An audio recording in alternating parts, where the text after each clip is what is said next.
Hello viewers, আশা করি সবাই ভালো আছো। আর ডব্লিউবিপিএসসির এক্সামগুলো কবে হবে বা কি আপডেট বা রেজাল্টই কবে বেরোবে সেসব নিয়ে আজকের এই ভিডিও। আমাদের পিএসসি যেহেতু কোনো আপডেট দিচ্ছে না, আমাদের একটাই সোর্স আছে, একজন প্রাক্তন শ্রদ্ধেয় স্যার যিনি পিএসসির ফরমার ডেপুটি সেক্রেটারি। তিনি মাঝে মাঝে আমাদের আপডেট দেন তার ইউটিউব চ্যানেলে। তো সেখানে তিনি যে অ্যান্সারগুলো বলেছেন সেটা তোমাদের সামনে তুলে ধরছি। ডব্লিউবিসিএস 2022-এর গ্রুপ সির ফাইনাল রেজাল্ট কবে বেরোবে? বেশ কয়েকদিন হয়েছে, পার্সোনালিটি টেস্ট হয়ে গেছে। তিনি যে দিয়েছেন, তিনি যে রিপ্লাইটা দিয়েছেন যে এ সপ্তাহে বের হওয়ার সম্ভাবনা ছিল, কিন্তু কিছু কারণে এই সপ্তাহে বেরোচ্ছে না, নেক্সট উইক বেরোবে।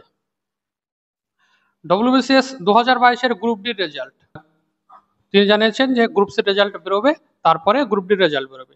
তো তো পুজোর আগে রেজাল্ট বেরোতে পারে, এটা তোমরা ধরে নিতে পারো। সেই হিসাবে প্রস্তুতি নাও, মানসিকভাবে প্রস্তুত হও। ডব্লিউবিসিএস 2023-এর এবির রেজাল্ট কবে বেরোবে?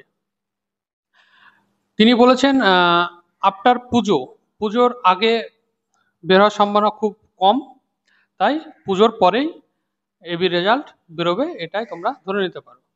ক্লার্কশিপ মেন 30শে নভেম্বর হবে কি হবে না এটা নিয়ে অনেক জল্পনা চলছিল। ওই দিনই পুলিশ কনস্টেবলের পরীক্ষা আছে। তো 30শে নভেম্বর না হওয়ারই সম্ভাবনা তিনি বলেছেন, কারণ পুজোর আগে রেজাল্ট বেরোনোর সম্ভাবনা খুব কম। এরপর যে পরীক্ষাটার জন্য সবাই অধীর আগ্রহে অপেক্ষা করে আছে সেটা হলো ডব্লিউবিসিএস 2024-এর নোটিফিকেশন কবে আসবে। একজন তো প্রশ্ন করেছে যে 2024-এর নোটিফিকেশন অক্টোবরে আসবে কিনা। এটা আমাদের কি প্রস্তুতি নেওয়া উচিত? মানে একটা ফেড আপ হয়ে যাচ্ছে, তাই না, যে নোটিফিকেশন নেই, তার জন্য পড়াশোনা হচ্ছে না। কিন্তু হাল ছাড়লে চলবে না, আমাদের প্রস্তুতি নিয়ে যেতে হবে। তিনি বলেছেন প্রস্তুতি অবশ্যই নিতে থাকুন, অ্যাডভার্টাইজমেন্ট বের করার প্রস্তুতি চলছে, ভাবনা চিন্তা চলছে, এটুকুই বলতে পারি। এটা তিনি বলেছেন।